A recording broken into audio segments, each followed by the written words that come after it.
Students, आज की ये क्लास बीएससी फाइनल ईयर के लिए है और बीएससी फाइनल की लास्ट क्लास में हम लोग रिकॉम्बिनेंट डीएनए टेक्नोलॉजी यानी जेनेटिक इंजीनियरिंग स्टार्ट कर चुके थे, जिसमें हम लोगों ने टूल्स ऑफ जेनेटिक इंजीनियरिंग कर ली थी। यानी इसमें हमने एंजाइम जैसे polymerase enzyme, lysozyme enzyme, ligase enzyme, alkaline phosphatase enzyme, nuclease enzyme जिसमें एक्सोन्यूक्लिएज, एंडोन्यूक्लिएज और रेस्ट्रिक्शन एंडोन्यूक्लिएज यानी आरई पढ़ लिया था। और उसके बाद फोरेजिन डीएनए भी हमने देख लिया था और क्लोनिंग डीएनए जो है वो भी हमने देख लिया था। अब आगे हम देखते हैं क्लोनिंग वेक्टर। तो क्लोनिंग वेक्टर क्या होते हैं? जैसे ऐसे डीएनए जिनका उपयोग फोरेजिन डीएनए सेगमेंट को उपयुक्त प्रकोष्ठी में स्थानांतरित करने हेतु किया जाता है, वेक्टर डीएनए कहलाता है। यानी जैसे कोई बाहरी डीएनए है जिसको हम किसी दूसरे डीएनए में जोड़कर और किसी प्रकोष्ठी में स्थानांतरित करें तो वो डीएनए क्या कहलाता है? वेक्टर डीएनए, यानी उस बाहरी डीएनए को कैरी कर रहा है। और फोरेजिन डीएनए या बाहरी डीएनए को स्थानांतरित करने के लिए वेक्टर डीएनए खंडों के अंदर इसे जोड़ दिया जाता है। कोई भी वेक्टर डीएनए ले लें और उसको काट कर, जैसे आरई या रेस्ट्रिक्शन एंजाइम से काट कर उसके अंदर फोरेजिन डीएनए जो हम ऐड कर देते हैं तो वो जो नया डीएनए बन जाता है, फोरेजिन डीएनए प्लस वेक्टर डीएनए क्या कहलाता है? रिकॉम्बिनेंट डीएनए यानी पुनर्योगज डीएनए कहलाता है। और वेक्टर डीएनए के प्रकार जैसे प्लाज्मिड, यानी वेक्टर के रूप में हम किन किन का यूज कर सकते हैं? जैसे प्लाज्मिड, बैक्टीरियोफाग यानी वे वायरस जो बैक्टीरिया को इन्फेक्ट करते हैं, कोशमिड, प्लांट वायरस, ट्रांसपोजोन्स। तो सबसे पहले हम देखते हैं प्लाज्मिड। तो प्लाज्मिड जो है वो होता क्या है? यानी बैक्टीरियल सेल में जो मेन डीएनए होता है, मेन गुणसूत्र जो होता है, उसके अलावा जो एक्स्ट्रा क्रोमोसोमल डीएनए पाया जाता है उसे हम क्या बोलते हैं? प्लाज्मिड कहते हैं। यानी जैसे ये कोई बैक्टीरियल सेल हो गई, इसके अंदर ये तो इसका मुख्य डीएनए है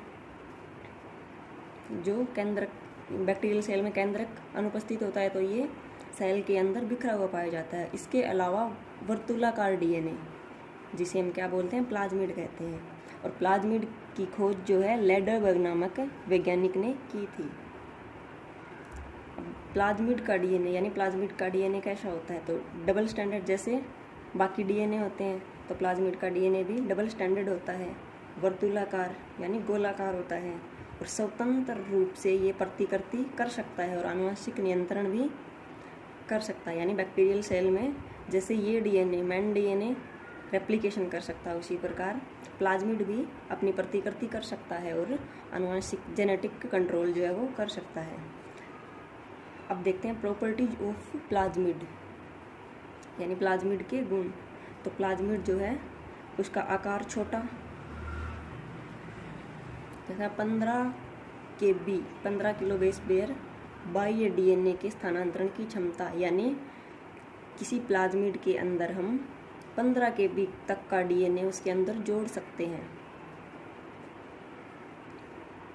और इसके अंदर रेस्ट्रिक्शन एंडोन्यूक्लिएज एंजाइम की क्रिया करने की स्थल की उपस्थिति, यानी आरई के द्वारा हम इसको काट सकते हैं। इस डीएनए को बीच में से, प्लाज्मिड को हम आरई के द्वारा काट सकते हैं। अगर आरई यानी रेस्ट्रिक्शन एंडोन्यूक्लिएज एंजाइम के क्रिया करने के स्थल की उपस्थिति अगर ये नहीं होता तो वेक्टर डीएनए के रूप में इसका उपयोग ही नहीं कर सकते हम प्लाज्मिड का, क्योंकि अगर आरई नहीं होता तो प्लाज्मिड को बीच में से नहीं काट सकते और बीच में से अगर इसे काट नहीं सकते तो हम इसके अंदर बाहरी डीएनए जोड़ कैसे सकते थे? फोरेजिन डीएनए में इसके अंदर जोड़ ही नहीं पाते। एक या अधिक वर्णात्मक आनुवंशिक चिन्ह की उपस्थिति। अब जैसे कोई नॉर्मल प्लाज्मिड देखें तो यानी एक प्लाज्मिड वेक्टर में बाहरी डीएनए खंड की क्लोनिंग करना। या इससे पहले कोई प्लाज्मिड के अंदर जैसे टेट्रासाइक्लिन रेजिस्टेंस या एम्पिसिलिन रेजिस्टेंस के जो है जीन पाए जाते हैं। और इसमें जैसे टेट्रासाइक्लिन या एम्पिसिलिन की जगह हम कोई बाहरी डीएनए यानी यहाँ से बीच में से इसको काट कर कोई बाहरी डीएनए जो है हम इसको जोड़ सकते हैं इसके अंदर और फिर इसकी क्लोनिंग कर सकते हैं। तो करते कैसे हैं, जैसे किसी आरई के द्वारा रेस्ट्रिक्शन एंडोन्यूक्लिएज एंजाइम के द्वारा हमने कोई वांछित डीएनए या फोरेजिन डीएनए या बाह्य डीएनए प्राप्त कर लिया जिसको हमें आगे कैरी करना है। तो हमने फोरेजिन डीएनए तो प्राप्त कर लिया और उसके बाद जैसे कोई प्लाज्मिड ले लिया और प्लाज्मिड के अंदर जैसे ये एम्पिसिलिन आर यानी एम्पिसिलिन रेजिस्टेंस एंटीबायोटिक के प्रति ये प्रतिरोधी होता है ये जीन। तो इस जीन को हम बीच में से काट सकते हैं। जिस आरई या जिस रेस्ट्रिक्शन एंडोन्यूक्लिएज के द्वारा हमने बाहरी डीएनए को काटा है उसी आरई के द्वारा हम एम्पिसिलिन उसी आरई के द्वारा हम यानी इस प्लाज्मिड को काटेंगे। एम्पिसिलिन जो है आर यानी अगर यहाँ जोड़ना है तो यहाँ से हम काटेंगे। तो दोनों में सेम आरई का यूज होगा तभी तो ये फोरेजिन डीएनए इस प्लाज्मिड के साथ जुड़ पाएगा।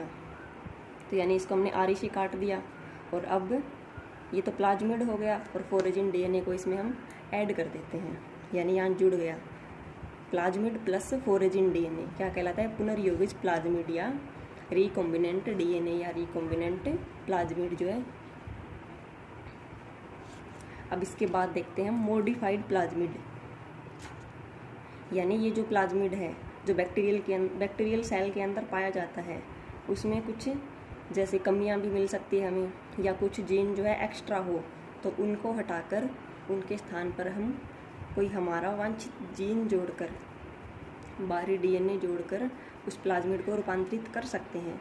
तो कुछ रूपांतरित प्लाज्मिड जैसे PBR 322 हो गया, PBR 327 जैसे यीस्ट वेक्टर TI प्लाज्मिड आदि यानी बैक्टीरिया की जो प्लाज्मिड है उनमें कुछ चेंजेस करके उनको मॉडिफाइड किया गया और इन्हें बोलते हैं मॉडिफाइड प्लाज्मिड।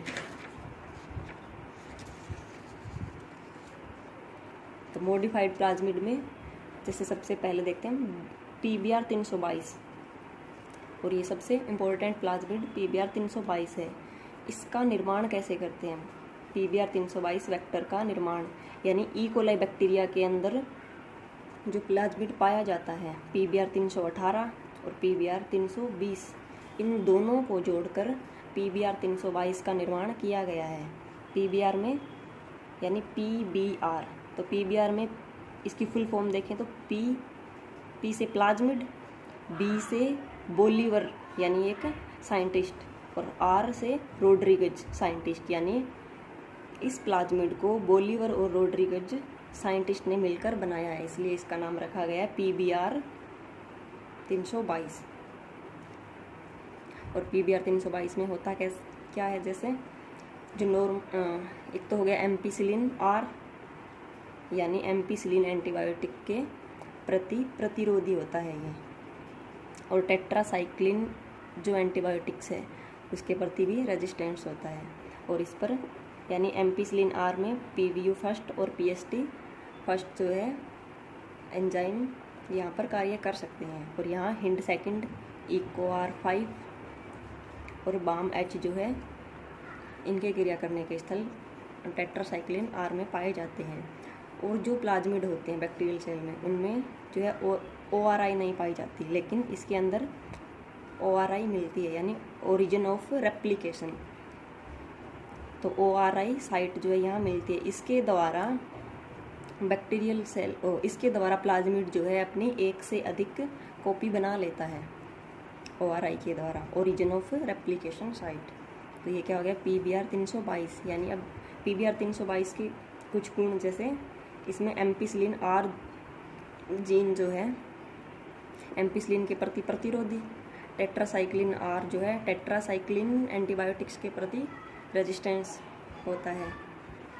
और इसमें क्या मिलती है एक ओरिजिन ऑफ रेप्लिकेशन यानी ORI साइट मिलती है और ये क्या कर सकती है इसकी 10 से 20 कॉपी बनाने में सहायता करती है यानी इसकी रेप्लिकेशन फोटोकॉपी करने में ये सहायक होती है। और इसका अणुभार भी जो क्या होता है, अणुभार इसका कम होता है, इस वजह से जो है सबसे ज़्यादा प्लाज्मिड जो उपयोग किए जाते हैं वेक्टर के रूप में, तो उनमें जो है वो PBr 322 का किया जाता है। और इसके अंदर न्यूक्लियोटाइड पेयर जो है 4362 मिलते हैं।